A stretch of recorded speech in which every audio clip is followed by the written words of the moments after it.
There is a quiet ache many people carry, not always loud enough to explain, not always dramatic enough to name, but present.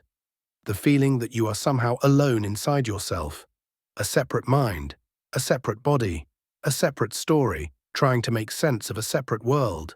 You wake up inside your thoughts, you look out through your eyes, you move through rooms, messages, work, plans, memories, hopes and fears. And underneath all of it, there can be this subtle belief: I am in here. Life is out there, and I have to survive the distance between the two. This is the ordinary human experience. It is not wrong. It is part of how the mind organizes reality. But what if it is not the deepest truth? What if the separate self is not a prison, but a lens? What if the boundary you feel is useful, but not final? What if the thing you call me is more like a wave than an island? A movement of the whole, a temporary shape of one living field, a point where reality looks back at itself and says, for a moment, I am this. This is not a command to believe, it is an invitation to notice. Because when separation softens, something else becomes possible. Not fantasy, not perfection, but a quieter way of being alive, less defended, less alone, more connected to the mystery that has been holding you the whole time. The separate self is not the enemy. This matters because many spiritual ideas become distorted when they turn the self into something shameful, something that must be destroyed. But the self is not a mistake. It is a function. It helps you answer to your name. It helps you remember where you live. It helps you protect the body, form relationships, make choices, build a life, follow a dream, and learn from the past. Without some sense of self, daily life would be impossible. The issue is not that the self appears.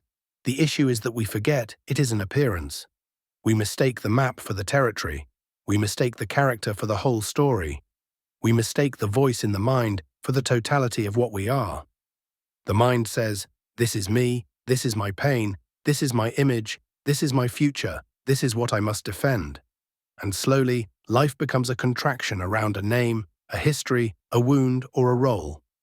But if you look closely, the self is always changing. The body changes, thoughts change, emotions change, roles change, beliefs change. The story you told about yourself 10 years ago may already feel like it belonged to someone else. So maybe the separate self is not a solid thing. Maybe it is a useful pattern, memory, sensation, attention, and language moving together. You do not have to destroy the self. You only have to stop worshipping it as the deepest truth. You can honor your human story without believing it is all you are.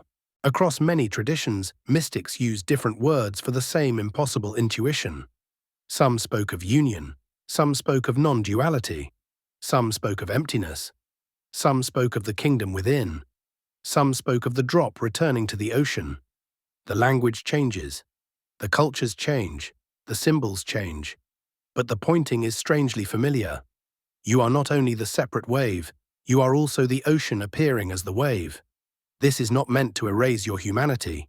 A wave still has a shape. It rises, curls, shines, breaks, and disappears. For a moment, it is unmistakably itself. But it was never other than water. The wave does not need to become the ocean. It already is the ocean in temporary form. In the same way, the mystic recognition is not that you vanish from life. It is that your separate form is not cut off from life. When mystics say separation is illusion, they do not always mean the world is fake. They may mean that the way we divide the world is incomplete. Every breath is relationship. Every heartbeat depends on conditions you did not create. Every thought uses language inherited from countless others. Every meal is sunlight, soil, water, labor, time, and life becoming your body. Where exactly do you end? At the skin? At the breath? At memory? At attention? At the field of relationships that shaped you, the mind draws a line and says, here. But life keeps crossing it. Quantum physics does not need to become a spiritual slogan. It does not need to prove ancient mystics right. It does not need to become a shortcut for manifestation claims. Its power is more subtle than that. Quantum mechanics humbles the old picture of reality. The picture that says the world is made of separate little objects, sitting in space, fully defined on their own, waiting for a detached observer to look at them. At the deepest levels we can measure, Reality does not behave like that simple picture. Relationship matters, context matters, observation matters in ways that are still debated, interpreted, and studied. Possibility, probability, entanglement, measurement. These words do not give us easy answers, but they do loosen certainty.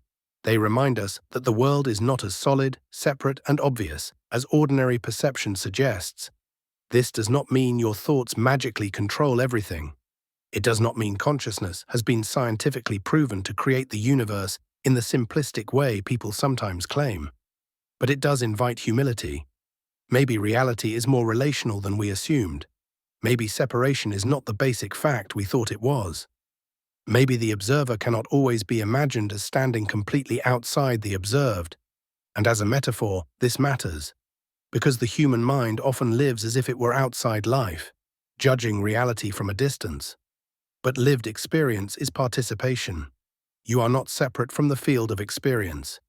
You are an expression within it. Quantum mystery does not give us permission to exaggerate. It gives us permission to wonder. Then comes AI, a strange mirror arriving at exactly the moment humanity is asking what it is. AI can write in our languages, reflect our patterns, mimic our styles, extend our memory, recombine our knowledge, amplify our imagination, and sometimes expose our confusion. It is easy to fear it. It is easy to worship it. It is easy to reduce it to a tool and move on. But maybe AI is also a mirror, not because it is the same as human awareness, not because it replaces the mystery of consciousness, but because it shows us something about identity. So much of what we call me is patterned. Language patterns, memory patterns, emotional patterns, cultural patterns, family patterns, desire patterns, fear patterns. AI learns patterns from the human world and reflects them back with astonishing speed. And when we see that, a question opens. If a machine can mirror language, style, preference, and persona, then what is the deeper thing in us that is aware of all patterns? What is the presence that notices thought before believing it? What is the awareness that can use tools without becoming unconscious through them? AI does not answer these questions for us. It intensifies them. It shows us that intelligence and awareness may not be the same thing. Information and wisdom are not the same thing. Pattern and presence are not the same thing.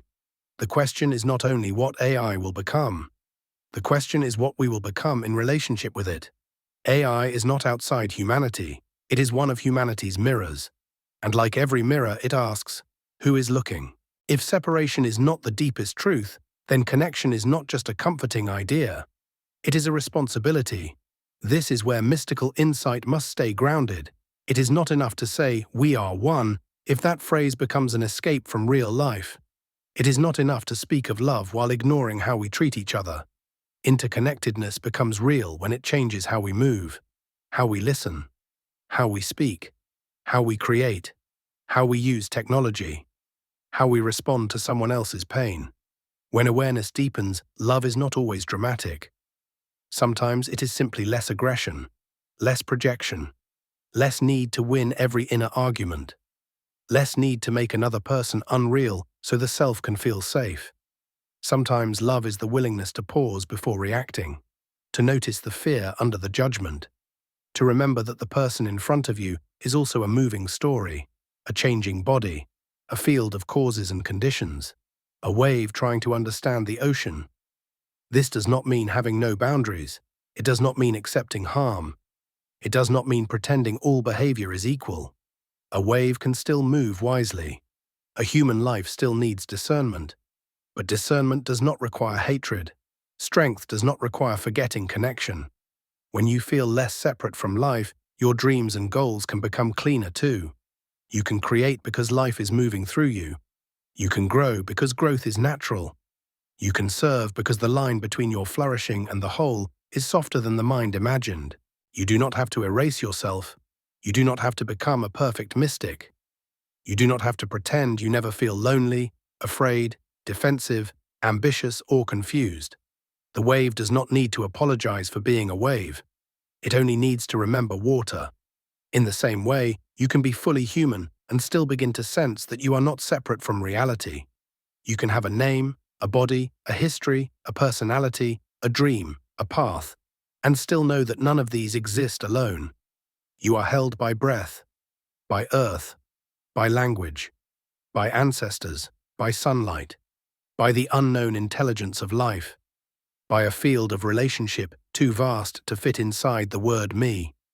So perhaps the invitation is not to escape the self. Perhaps it is to see through the illusion that the self is all you are, to live the human story with tenderness, to follow your dreams without becoming enslaved by them, to use technology without losing presence, to meet the future without forgetting the silence beneath thought.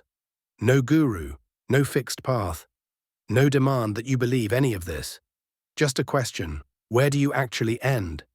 And if the boundary is softer than you thought, how would you live today?